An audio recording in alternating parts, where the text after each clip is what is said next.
action.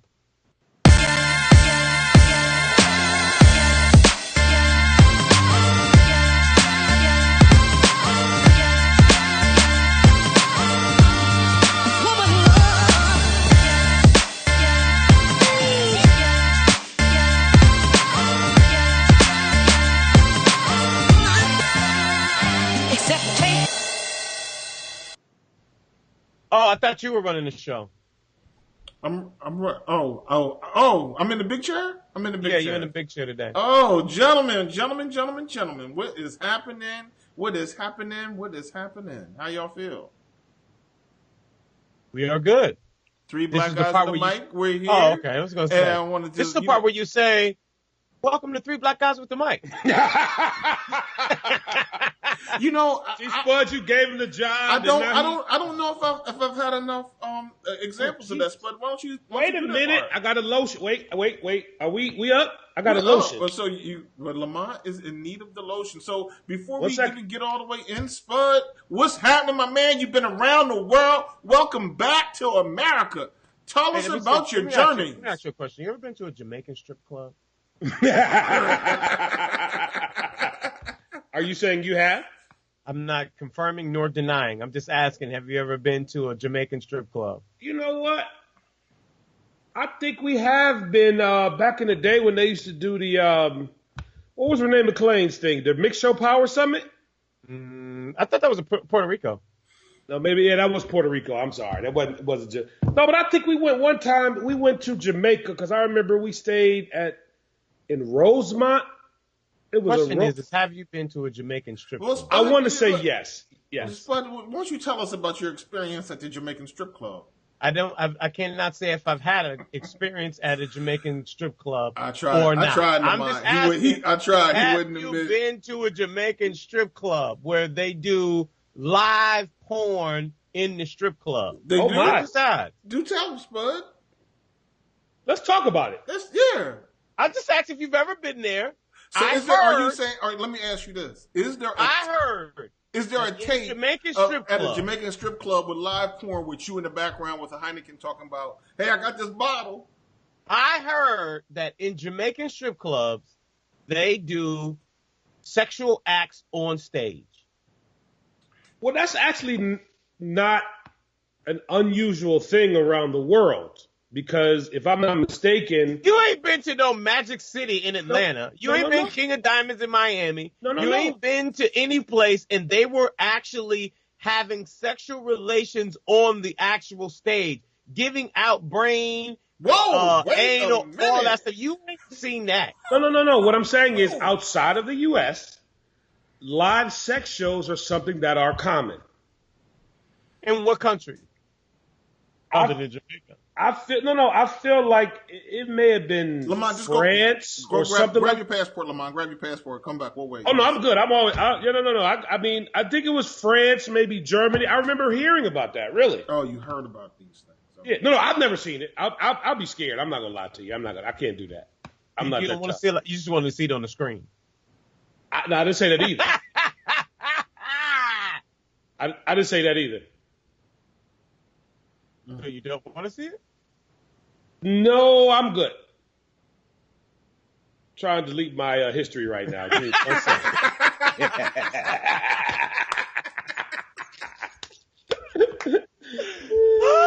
Oh, man. So welcome back. Three Black Guys on the Mic. This week we got a lot going on. Spud, you just come back from Jamaica and the Jamaican strip clubs. Did you had the live sex in the Jamaican strip club? Lamont, what you been up to this past week? Oh, wait a minute. See that bus?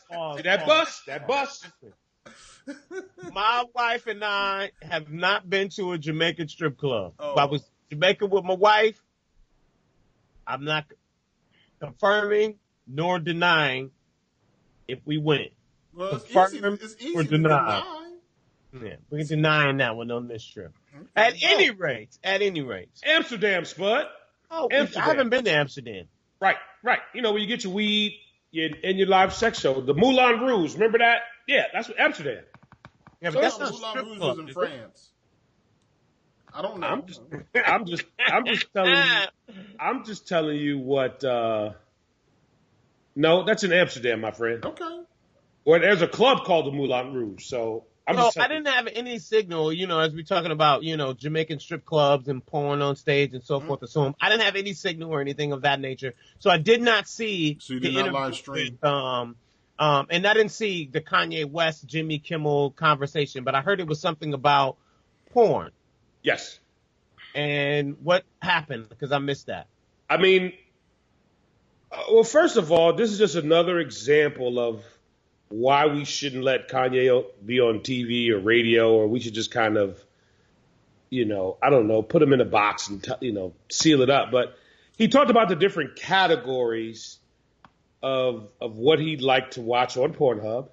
He talked about having a sexual fantasy with his, what would they be considered to be, Maynard? The not in-laws. His in-laws, the other Kardashians, right? Right. And I'm just sitting up here like... Fantasy with which one? I think he said several, if I'm not mistaken. I think Courtney was definitely on the list. Yes. And she's the young one, right? No, Courtney is the oldest. Kylie is the young one, ain't she? Okay, I don't know. They all look the same to me, but it was just really weird, you know what I mean? And just another example. Was that low-key super racist? What do you mean? They all look the same? They all look the same to me. But they do. They sisters, right? Okay. All right. Well, half of them are Armenian. The other two are white. The one who has a mom and a mom. So let's speak about.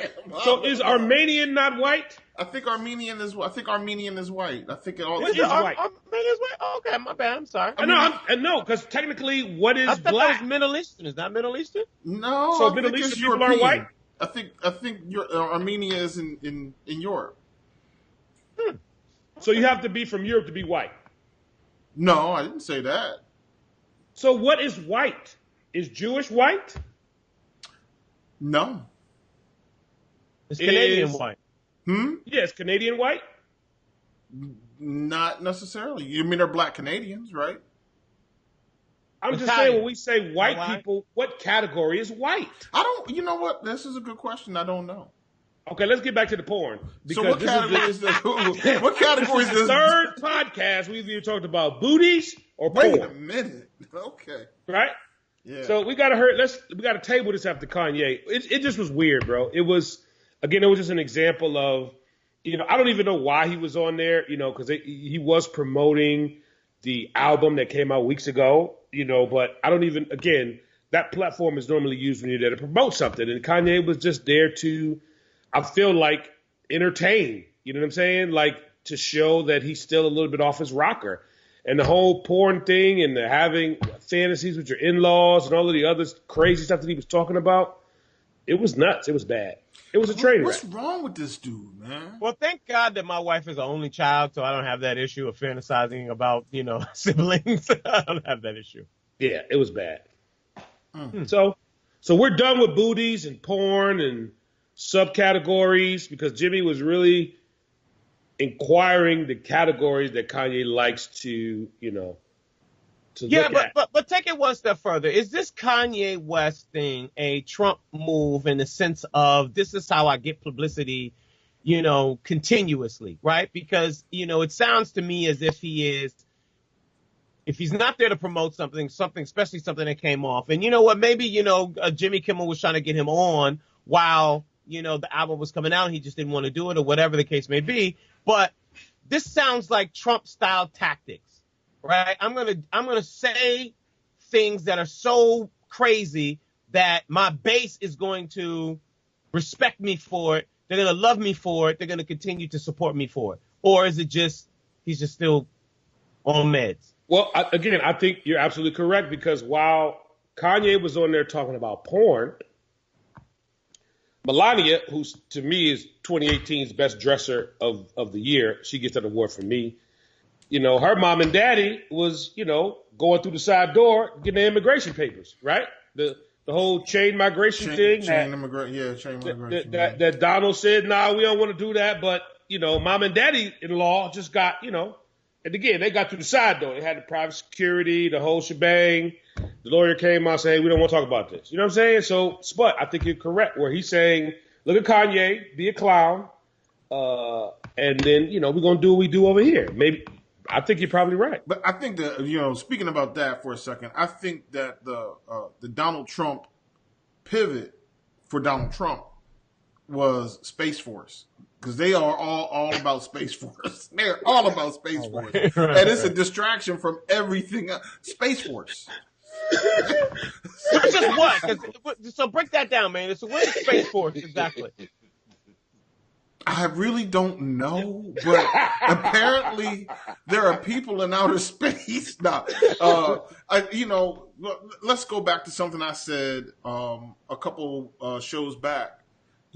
For some reason, some people just can't mind their own business, and they want to go and do certain things, like go into outer space, which means that we're going to try to figure out how to colonize portions of space. Probably, can you colonize the moon? Can you colonize Mars? Can you colonize other planets? Can you discover certain things? But he wants to have this Space Force, which is a defense mechanism to defend, satellites and our communication systems and all these really lofty things that he said. But really, two things stand out to me is it's a way to funnel money into Boeing and other defense contractors, Northrop Grumman and General Dynamics, et cetera. Just give them money. They create some jobs programs in certain communities in Georgia and other places where these companies exist, in Colorado, et cetera. And it's basically, it's in radio, we used to call it the pay your listener strategy on Thursdays, right? We used to give away $1,000 every Thursday. So we paid listeners to be loyal to us. So what he's trying to do is pay contractors to create jobs and be loyal to him. So that's what I see happening. Okay. So we're officially done with booty. Yes. We're no longer talking about that. No. Anymore. No. We're deleted your history. History's clean. Complete. No more cookies on the history. History's done. I just did what they call electronic bleach. I got that from Hillary. It's this program that you buy that it kills everything. That's odd. That's very funny because I'm pulling up your history. No. And can I just kind of go through some of the things I found in your history? Allegedly. Go ahead. What was the Kanye West categories though? What was his category? Come on. I heard one of them was We're done with Kanye, man. I don't really know. I forgot what it was. I tried to bleach I would never want to watch another man's porn collection. Just let it go. Why? It's something just not. I don't want to. I don't want to go over. I don't want to know Kanye's porn collection or porn taste. I'm fine. Just not buying his record. I don't need your own. You're fine with your own. Yeah, sure. Good with my own. I am. I'm good with that. What's in your search history, man? Let me see. Category. The Chicago shooting spree. 45 years since 1520 Sedgwick and the start of hip hop. That's what's in my. All right, you're in the big chair, man. What's next? Go. Yo, care or don't care. How do y'all feel about certain things out here? Care or don't care? Omarosa says that Donald Trump, that she's aware of tapes. We don't give a fuck. Whoa. We out here F-bombing them now? We don't care. We don't care about Omarosa, God bless you. I see what you're trying to do. We all saw the move, coming 100 miles, ago. I mean, Omarosa, first of all, it's not even about Omarosa, right?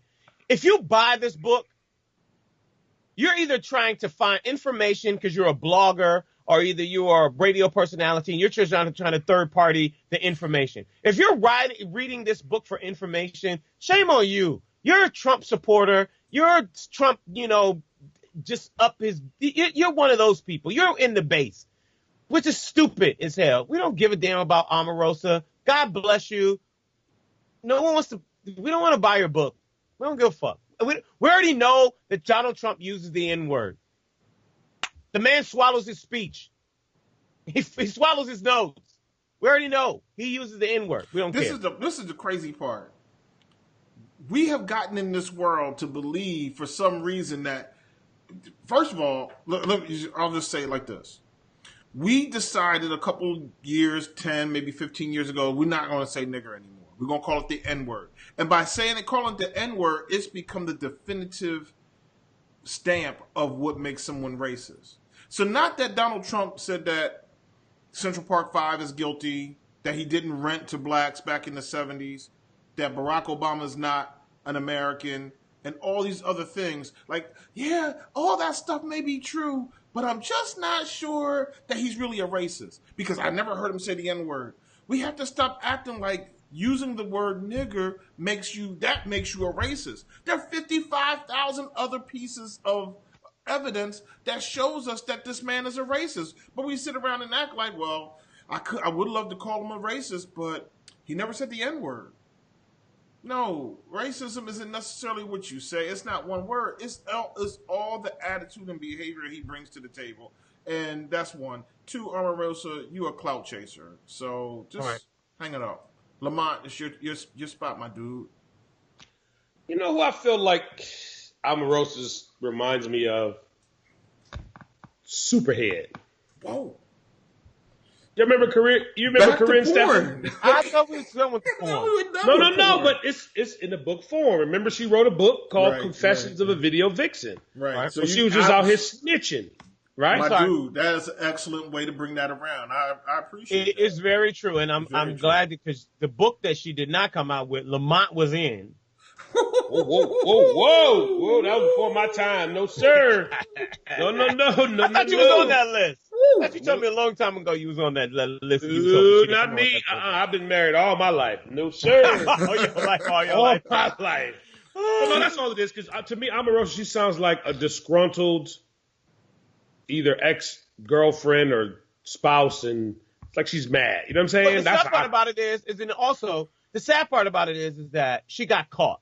And then it's OJ, right? It's kind of like, oh, no. This white man is all good. Donald Trump is the man. Bow down. He's a certain person. Bow down to Donald Trump. Blah, blah, blah, blah. And then, oh, no, I'm kicking you out. I don't have nothing to say to you anymore, Omarosa. Oh, let me come out and tell you all your dirt. We don't care nothing about that. First you was on his tip. Now you're not on. Now you're trying to dog the man. No. Leave that man alone. You go back on Celebrity Big Brother, season 80, and try to get your chips and call it a day. I don't want to read your book. No. Next. The Oscars have announced that in 2020, they're going to have a new category called the popular film, because a lot of popular films don't win Oscars because they don't qualify with whatever other Oscars. So if a film is popular and then that it has some kind of commercial success at the box office, but may not have the critical appeal, they're going to give this film. They'll be looking at creating a category to give these films awards. That would probably be Black Panther, right? Because I'm sure Black Panther's probably not going to get an Oscar. That's kind of what it's looking like. Care or don't care? I care about that. I think that that's important. I think that they should not have to create that type of category. If we keep on the storyline of, keeping black folks in a box and racism and so forth and so on, to me, this is one of those, let me patronize you by giving you a category, and a popular category, not best movie, even though that's the category most black films should be in, i.e. Black Panther. But and BAPS. I mean, you said most black films, BAPS and Boo. Well, I mean, like Confessions. Not Confessions. Concessions. Is that the Wilson Concessions? Concussion. I'm sorry, Concussion, which was a great movie that Will Smith should have definitely, or at least be nominated. I don't want to say, Spike Lee, but 13th. Whatever I'm sorry. It just, you know what I mean. So you get my point. But to me, it is, we're going to put you in the popular category because we want to keep you out of the best movie category. We're going to save that for Meryl Streep and Tom Cruise and, all those people. And we're going to put you in the popular category, Denzel. We're going to put Mission Impossible over here in the best movie. And we're going to put The Equalizer in the popular category. So everybody's happy. Lamont, you care? No. But can I tell you what I do care about? Yes, sir. Please. You ever go to Trader Joe's and they have these nacho chips in the bag, kind of like they're cheese flavored. They're kind of like the fake Doritos, but a little bit more nutritional, allegedly. But they only put like half of the chips in the bag, and the other half of the bag is full of air. Okay. I care more about that, and how do we get that fixed? Next category. You know, they say the contents may settle during transportation, and that's what they say it happens. But it's half of the bag is filled with air, and the other half is the chips. So it's like at the bottom, and I'm still paying $2.49. Well, they want you to buy. They want you to spend $5 to buy 2, so that way you can get the rest of the bag. Okay, I'm sorry, man. We got some topics. Do we want to flesh these out this go round? So last weekend in Chicago, we had 66. Some reports say 66 shootings, of which 12 are dead.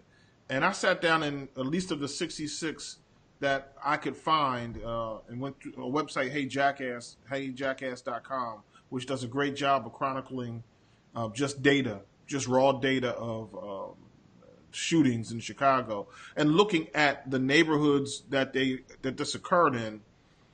There's like one shooting on the north side, which we know is predominantly white, but then there was another death, which was a woman was killed by a dog.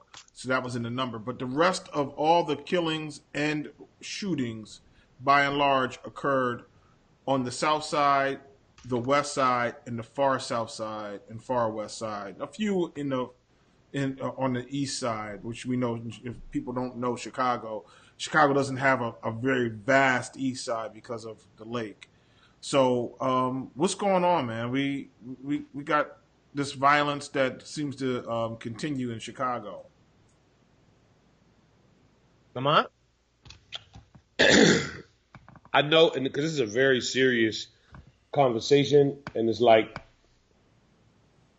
I've said it a few times, and it may have come off as being funny, but it's not. They're trying to kill us, man. I mean, and this is not a pivot, but I'm pretty sure we all even saw the 18-wheeler that was dropped off in a Chicago neighborhood with the Nike shoes in it, and they just left it open. Red bottoms. Huh? And the red bottoms. Yeah. Those red bottoms in there? So, of course, you leave that kind of stuff in that South Side neighborhood that area where it's predominantly African American, and then you see the brothers go in there, and yeah, they steal the shoes. And what do? The police are sitting right there waiting to arrest them. I thought in any other kind of situation that would be considered entrapment, but that wasn't the case. So they're trying to get us on both ends, Maynard, and I feel like, there were alleged stories about, train cars being left open on the south side full of guns, mysteriously. We saw this with the truck with the shoes. So, I mean, I think it's about even a lot of stuff that we don't see. They're trying to kill us, man. And I think that, it has to be a way that we internalize that so we can change our behavior patterns. You know what I'm saying? I mean, because the prison system, the judicial system, everybody is winning off the demise of, black, I don't want to say just male bodies, but just black people in general. I mean, that's just what it is. Yeah, I went through that number of shootings just for that one weekend in Chicago, one that was last weekend. Or I guess now will be the weekend that was August 4th. And the average age was 27. And that really, I think, the challenge is this. There's new information out from CNN that says black men are succeeding in America. That what we know of or what we think a lot about black men may not be true. According to a study produced by CNN, the share of black men in poverty, the number of black men in poverty has fallen from 41% of all black men in 1960 to just 18% today. And we are rising in the middle class from 38% in 1960 to 57% today. But one of the key indicators is that this happens for black men who typically go through a couple of different doors to get there, either military service, education, marriage, or just factory employment. Which means that if we're bringing this average age to 27, we're going to have a hard time, getting that number in poverty from 18 to maybe 9 or 10, or 3 or 2 later on. What's that? 40, 50 years from now, because we're not getting old enough to get married. We're not getting old enough to graduate from college. We're not getting old enough to, those kinds of things. But is there hope? Do we see that there's a lot of hope here, or what? You know what? And Spud, I just give me 1 second, because when Maynard, you just said that, I swear to God, I never thought about it until just now. When I was a kid, I didn't know that it was law that if you wanted, and y'all got to help me a little bit because I might be mucking this up. In African American communities, if you wanted to or had to be able to qualify for public assistance, you couldn't have a man in the house, right? Right. Was it something like that? Something like that. It's not quite exactly. And the movie Claudine talks a lot about it. Remember? That's what right. So what you just said is almost, you're right. These young black boys that are being murdered or incarcerated or whatever, that feels like another mechanism to dismantle that whole black family unit. I never looked at it like that. So are we excited for the numbers that are showing us that this progress is being made? Are we more excited for that than we're fearful of what we see happening in certain communities?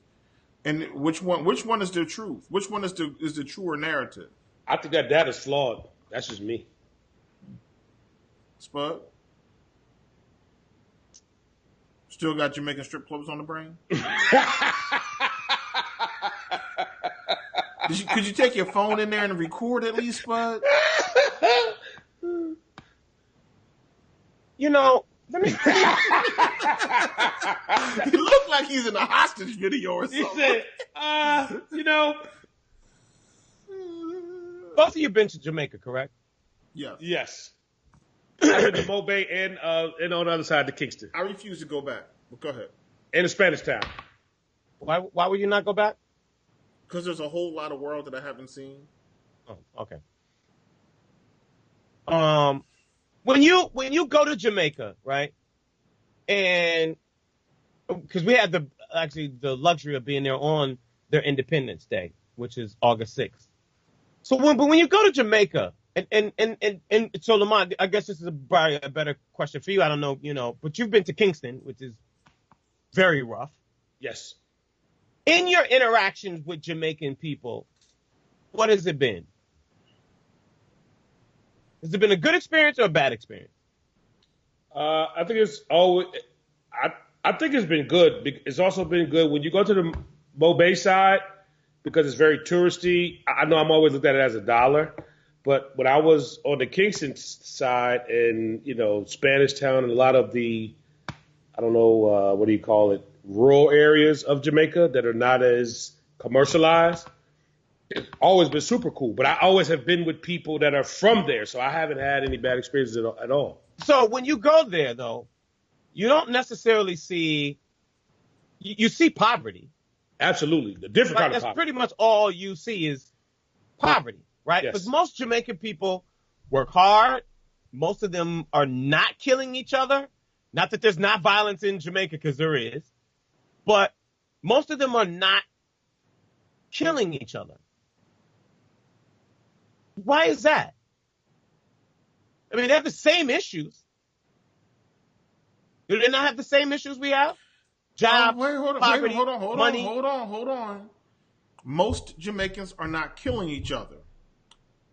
And most American blacks are not killing each other either. Okay. Why are we having this conversation then? Well, I think we have to recognize. Do you think do you think Jamaicans, I haven't, and again, I've been to Jamaica several times, but I've never heard the narrative or the conversation that says Jamaicans kill each other. Oh my God, we need to stop killing each other. Right, but we don't hear the conversation that says white people kill each other, but we know that 85% of white people are killed by other white people. So I think I don't think it's true that black people are more dangerous to other black people, or black people are more dangerous to any people. That's bullshit. You don't tell me that black people don't think that we're more dangerous to black people. When you go into the neighborhood, hold on one second. When you go into the neighborhood, hold on. You're not understanding what I'm saying. Wait a minute. Just hold on. When you go into a black neighborhood, you are more scared than you are in a suburban neighborhood. More the reason why more black people move to suburban neighborhoods. You lock your doors in black neighborhoods. You're more on your guard in black neighborhoods. So I can't. And at the same time, if you go back and bear the numbers out, white people kill white people at the same rate that black people kill black people. That's what I'm talking about. So good. Okay, so the idea that black people are more dangerous. Didn't say that. No, I didn't say that. No, that's not what I said. I didn't say they were more dangerous. I'm asking the question of, which I'm even use your white people analogy. Why are we talking about what's going on the south side of Chicago, and why are the murders that bad? And we're not talking about the 85% of white people killing white people. Right, exactly. Why is that not the conversation? So then we're here then. Break it out. It comes down to a couple of things. We're seen and portrayed as more dangerous. We do, I think, despite portrayals, in my opinion, I have concerns for these people in Chicago. I lived there at one point, 43 years or so. I got concerns for black people in general, wherever they may be. I want to see black people thrive and be prosperous. Yeah, but if you're saying that, and I agree with that, but you're saying, okay, here's a better way to put it. Why is that making the news headline? And why is it the 85% of white people killing white people making the news headline? Well, because you know why.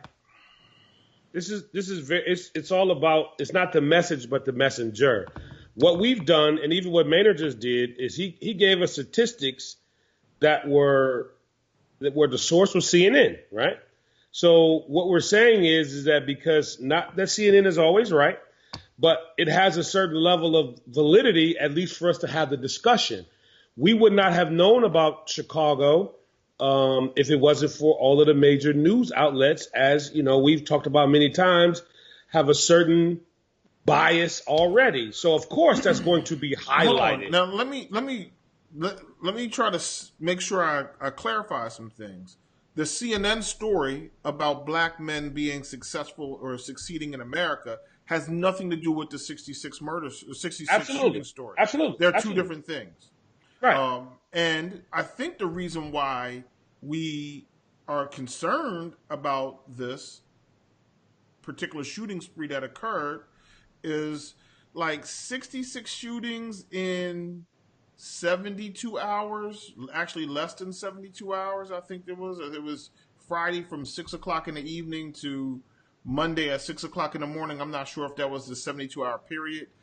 That's a lot. And because it was highly concentrated in one community, that makes it a news story. We can't ignore that.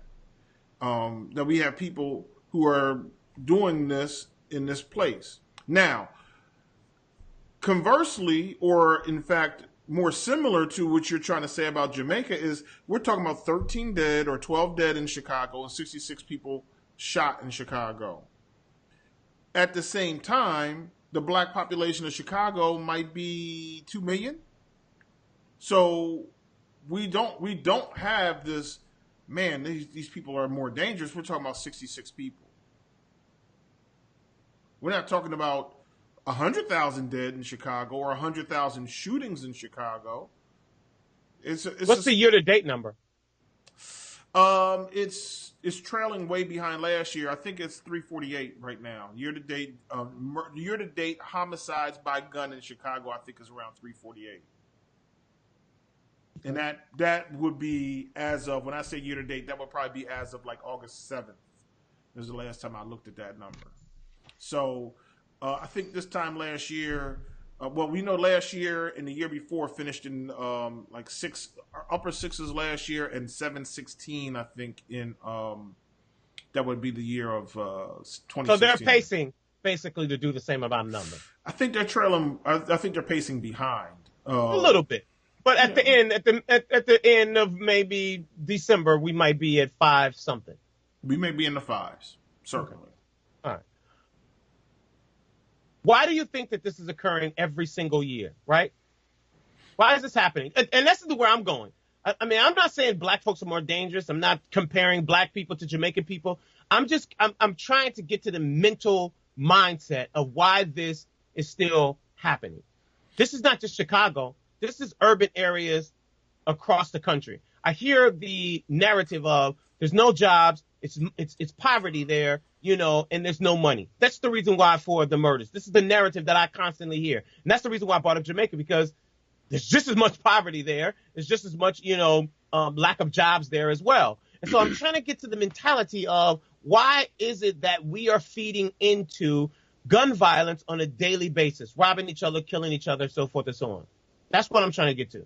Why is this number still pacing around the same amount, same numbers every single year when you talk about Chicago violence, Detroit violence, New York violence, St. Louis violence, Houston violence, Watts riots, Watts, violence, Compton, South Central, Oakland. I mean, we could go on and on and on in every urban city. Why this? Where is the mentality of why this is still happening? Well, let's back up, because we know that crime across the country is down and has been down. We even know that places like New York City or even Philadelphia, Baltimore, and even in D.C., crime is down. It's down. Chicago, yes, is continuing to be on the rise or is up compared to the country. Houston, crime is down. So let's not say just name by significant numbers, or are we talking about? It's down. Yeah, well, what's down? Down is 20% to 19. What's down? 20% to 14. 14, I'll get that. That'll work. But if we're talking about crime is down from 25% to 23%, that really ain't down. Crime is down, Spud. It's down. Okay. We're at an all-time. In fact, in general, around the country, at an all-time low. This is the most peaceful this country has been in years. Now think about this. And a friend of mine always makes this point to me. Chicago was seeing 1,000 murders in the 80s, more. They were seeing 2,000, 3,000 murders in those years, in the 70s and the 80s. Maybe even more than that. We're talking about under 1,000. We're talking about 700. That's high today, because what we've known just 6 years ago, Chicago was seeing 250, 300 murders. So yes, it's high now compared to what we've known, but what we do know historically, 10, 15 years ago, this is significantly lower than where it had been. New York crime is down significantly, not 1 or 2%. It's down, not even 5%. It's down tens of percents in multiple urban cities. But so I just want to clarify that before we put out information that says that crime is up in New York and crime is up in all these places. No, that's not what I'm saying. I didn't say that. No. What I am saying is that you named off all these cities and said that crime regardless is up. Of whatever. No, that's not what I said. What I said was in every city, we're talking about the same exact conversation. I didn't say that the crime was up. Okay. We're having the same conversation. My point was what is the mentality behind the same conversation in every city, every year? Not if it's going up or down. I appreciate the fact that it's going down. That's great. Regardless if it's going down or not, it's the same conversation. Okay. It's not new. So then here's the question then. Well, here's some things to consider. We know that what my man Carl Spencer from 100 Black Men said is, they'll be what they'll see. So we have to make sure that we're modeling good examples for our youth. That's critical and that's important. We have to also then turn around and mentor our youth. not just model, not just be good role models, but then spend time listening to the youth and trying to find ways to impact them and learn from what they're experiencing as well.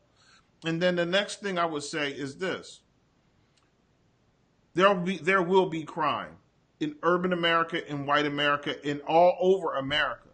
You can't have a place where there are 300,000 or more guns. 300 million or more guns. And there are only 300 million people, 330 million people or so in America. There's enough guns for every one person to have at least one in this country called America, and somebody not get shot. Somebody gonna get shot. There's 311 million guns here. So people going, that's going to happen. You show me the country where there is zero crime. Point that out on a map, and I'll buy you a ticket.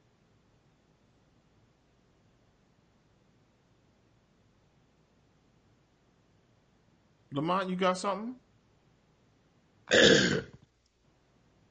I know where Spudd is going, and I get the statistics that you were reciting, but I would just add agitation, because I feel like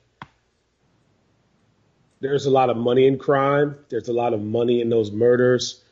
There's a lot of, it's more of about an agenda that is being, moved forward, as it always has in this country with these kind of things happening. But so, Maynard's right. There's not going to be an issue, or there's not going to be zero crime. That's a wrap. That's not going to happen. And I think the same kind of agitation may not go down in Jamaica as it does in America. Because, again, you can't just tell me these people, like you just said, who don't have, or who are in and have all of these ails, but they got some of the best weaponry that I've seen out here in these streets. You know what I'm saying? Like, any policeman will say that the people on the street got better guns than they have. Well, how the hell do they get all of these guns? Because I don't know the last time y'all been to a gun shop, but hell, my favorite was just getting the Mossberg shotgun. I remember I bought my first one. It was like it might have been $110. Now them joints is like $400-500. You know what I'm saying? So where they getting the money to get these guns from?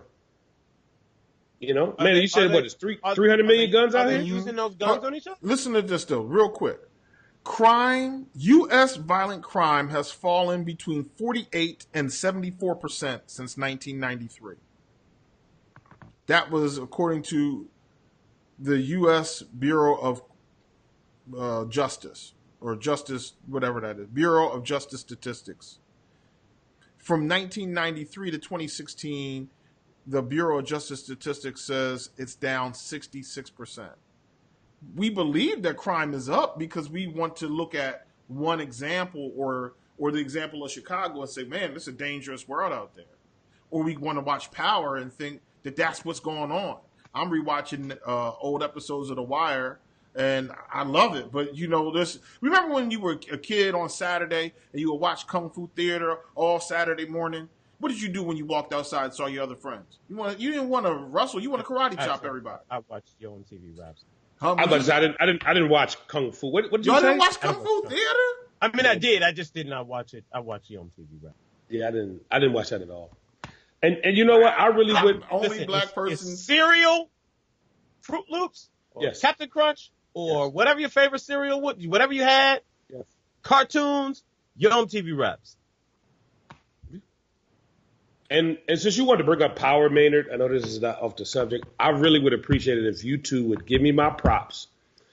Because Power's whack, and I said a long time ago that Snowfall is what Power should be. How many episodes have you missed this season of Power? I mean, hell, I just watched a new episode the other day. What do you mean? So you watched every episode this season? Yeah. Okay. I mean, to me, it's horrible. The acting is horrible. It's horrible, and you keep watching. Yeah, because you still got to be in the know, Maynard. I'm still in the business of I need to know what's going on out here. Like some people watch every news cycle as it happens. That's what they do. For some things that people call popular, because Power still is a part of popular culture. You know what I'm saying? So even though it's horrible, you still got to watch it. You know what I'm saying? So you at least know what's going on. But at the same time, I just want to say again, if you don't watch Snowfall on FX, you are not hot, because that is an amazing show. Why is it amazing? Well, because first of all, because we're learning about, what we did in the 90s, which was sell crack. Well, honestly, what it shows to me is the different story about how Oliver North, Ronald Reagan, and those guys took this substance and they put it in the black community and they taught us how to, allegedly make money without ripping our community apart. But it talks about that story. It honestly shows, like the guy, the character Saint, it shows his business acumen. It shows how he, what did I say? Pac-Man? What did I say? You said acumen. It's acumen? Yeah, same thing. You know how my words just go together, but it just shows a different side of it, other than the big gold chains and we're gonna shoot up everything. You know what I'm saying? So yes, it's a deeper story, but it's the way the story is presented, because it's really the same story as Power. It's always the black dude that is selling dope. But what's his name? Not the Hughes boy. What's the boy that made it? Boys in the Hood. What's his name? John Singleton. John Singleton. With John Singleton at the helm, it's just a better presentation of the same black dude with dope story. Okay. If you say so. Yeah, I'm with you. You'll catch up later. I watched Snowfall. I watched all last season. Yeah, but you didn't watch the new one. You just said, so you'll catch up. Oh yeah. But let's get back to Spudd, because Spudd wants zero crime. He needs Minority Report. Zero. We need Tom Cruise. No. Listen, this is what I'm saying to you. I am in the quest of trying to figure out what the mental state of why we still have this conversation. All right, one, Maynard, you sent us the notes. Thank you so very much. I appreciate that. You sent us the conversation of black men are succeeding, which I agree with. I think that it is really foul which is one of my points, the way that we are portrayed in the media and in the storylines, that we don't have a voice. So it is unfortunate that is the story that you are going to see in the news. If it bleeds, it leads. That's the first thing you're going to see. You pretty much are not, unless it's like a major, bombing or shooting or whatever the case may be. You're not going to, the news doesn't typically lead with a white person killing somebody. It is typically a black person killing a black person, which basically continues on with the narrative of black people kill black people. Now, to go to your, are black men succeeding, to do the comparison in 1960 and where we are now. I mean, in 1960, of course the numbers are going to be higher. The opportunities aren't there. Racism is still there. There's not enough jobs. Corporate America technology isn't there. So the opportunities weren't as much as they are now. So it does give for, black people the opportunity to be able to grow a lot better.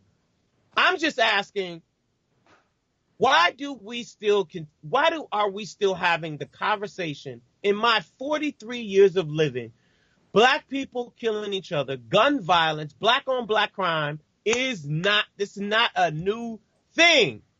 It's the same conversation. And I'm just asking, what's the mentality behind that? Have our generation or the generation before us did not pass it down to us, and we didn't pass it down to the next generation? Is it hip hop? Is it the influences that people are watching? Is it because they don't have jobs? Is it because there is poverty? What makes somebody on a daily basis say, I'm going to kill somebody today? What makes somebody say, I'm going to get a Mossberg shotgun or AK-47 or a 9mm and I'm going to shoot somebody? And then, you know what? I'm going to accidentally shoot an innocent person. This continues to happen. And why does that continue to happen? And why is the conversation for black folks? That's all I'm asking. I don't care if the numbers are down. All I know is my people still have the storyline of black people kill black people. And that ain't new. That's all I'm saying. I think that's all. I think people kill people who are close to them. And I don't mean familiar close. I mean, most crime occurs when criminals in neighborhoods perpetrate that same crime in their neighborhoods that they live. Like they don't, I forget who it was. It was a boy shot. Well, when I was in school, when I was at Norfolk State, my first semester, first semester I got here. Boy went upstairs, shot and killed a boy in the dorm room. Got in his car, drove home to his mother's house, which was in Richmond, 90 minutes away. He went where he knew. If you go back and watch shows like, for instance, The Wire, which is very, I think, instructive on how communities work, people don't leave their neighborhoods to go commit crime in other places. They commit crimes in their neighborhoods. And that's, and that still speaks to not just how black people operate. Asian people usually wind up being the people who kill other Asian people. It's an Asian mafia. It's an Italian mafia. It's white people kill white people. Asian people kill Asian people. That's what happens. And I think that we're just allowing people to set the narrative that it's black on black crime is something. You never heard a term called white on white crime, but that's to say that white people don't commit any crime against other white people? No. Of course white people commit crime against white people. Of course they do. They commit more crime against white people than anyone else commits crime against white people. Asian people commit more crime against Asian people than anyone else commits crime against Asian people. And so you don't care if white people kill white people. You don't care about that? No, I don't care about anyone else the way I care about people who look like me. I'm concerned about people who look like me. So I don't want anyone to have crime committed against them, particularly the crimes of rape, murder, and assault. And at the same time, my greatest level of concern starts with my family. And that family is not just people who are related to me, but people who are related to me by simply by recognition of we share something common. We are black. We're brown. We have friendships and relationships, and and shared experiences because we're black. Every black person in America, not every, but most black people in America know when Christmas, Thanksgiving, Easter come. You got to go to church. You got to get to you come home. Every New Year's, we always go through the same types of experiences. New Year's, you put collard greens and your black eyed peas, and the man with money has to walk through your door, or whatever the case may be. We have these types of familiar experiences. Y'all don't have that? I've never had a man with money come walk through my door. It's just some old school what black day traditions. does that happen? When does the man come through my door with the money? On New Year's Day. On New Year's Day. Listen, I'm opening the door wide on New Year's Day. I'm getting all the collard greens and black eyed peas. Matter of fact, I'm out. I'm going to buy all the collard greens and all the black eyed peas right now. Yeah, well, Negro, come sit your tail parts down.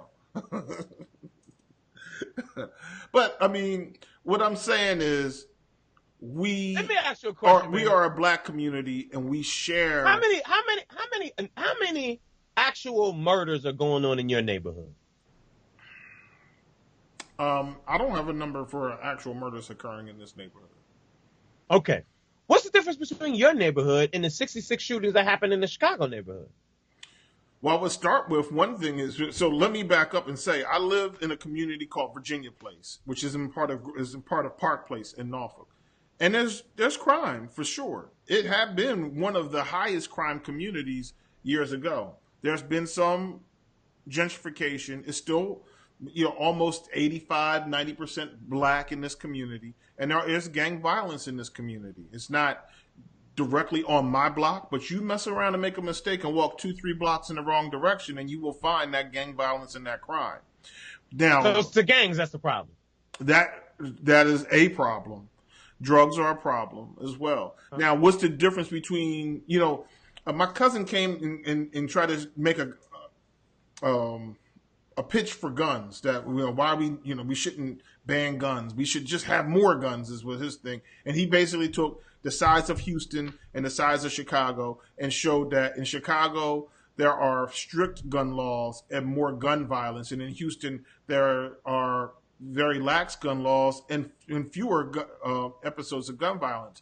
But what that chart did not demonstrate, and I'm saying different from here to the Chicago, is that Chicago has something like 7,000 people per square mile, right? Norfolk, where I live now, Hampton Roads, where I live now, is not nearly that densely populated. There are 1.8 million people in all of Hampton Roads. That includes Virginia Beach, Chesapeake, Norfolk, Portsmouth, Suffolk, et cetera, et cetera, et cetera. There are 300,000 people roughly who live in Norfolk. Norfolk is the size, landmass-wise, of a place like Chicago. But there are only 300,000 people who live here. So it's not small, but it's nowhere near as densely populated. There's not 7,000 people per square mile. That makes a huge difference. If you put 7,000 people in a square mile, there are a lot of victims of gun violence in that space. It's just too easy. You mess around and just do something stupid like just shoot a gun outside and you probably hit somebody. Where we're probably somewhere in 1,500 people per square mile here. I'm not 100% certain of the number, but we're nowhere near that kind of population density. Okay. I'm done. Moving on. Moving on. Hip hop. Started out in the park. They used to do it out in the dark.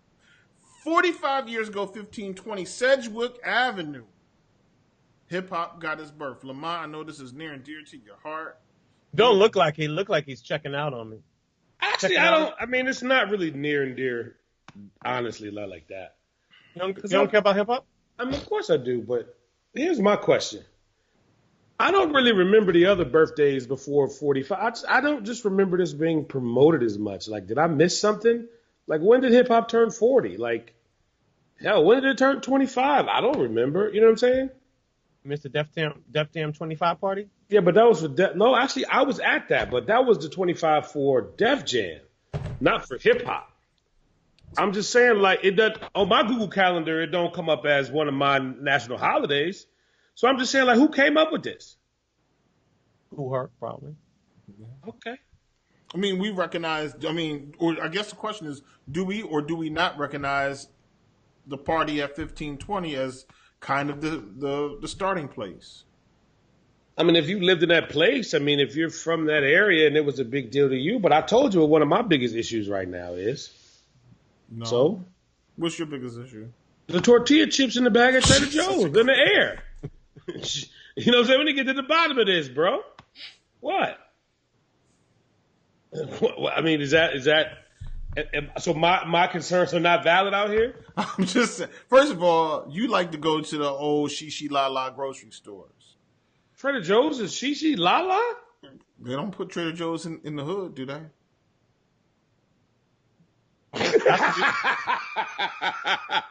Oh, all right. I'm just asking. Do they? What's the hood? In my hood, they do. Yeah, see now we got this. He trumping Do they us now. kill people in your neighborhood? He's trying to trump. The black on black crime in your neighborhood? And you know what? I was waiting on you to say that, but because I guarantee you what would never be allowed in my neighborhood is an 18-wheeler to be driven into a residential area and the back door is just open. That's what I'm trying to tell you. A lot of this is not the fault. Huh? What would happen if a 18-wheeler literally came up into your neighborhood and they rolled up the back door and it was nothing but Jordans and Louboutin and Ferragamo shoes and all that other stuff? What would happen exactly? So, here's the deal, and this is on my mama. That's on my mama. No, this is on my mama. I'm driving up the street, right? Broad Avenue. There's a Bank of America right there on the corner. I swear on my mama, the armored car truck pulled up to the bank, lifted up the back of the armored car, right? Where you can see all of the money. And my man just gets out and walks around to the back. Maybe that walk might have took about a good 30, 40, 50, maybe even a good minute. And I said to my wife, I said, damn, I've never seen them just open up the back with all of the money. And they're just like, there ain't nobody out there with the guns drawn, ain't none of that. But in certain neighborhoods, do you think you would ever see the inside of it? Or did you see the bags? Did you see the money itself? No, my dude, I saw money, bro. The clear bags with the money in it. It was all stacked up. That dude should be fired.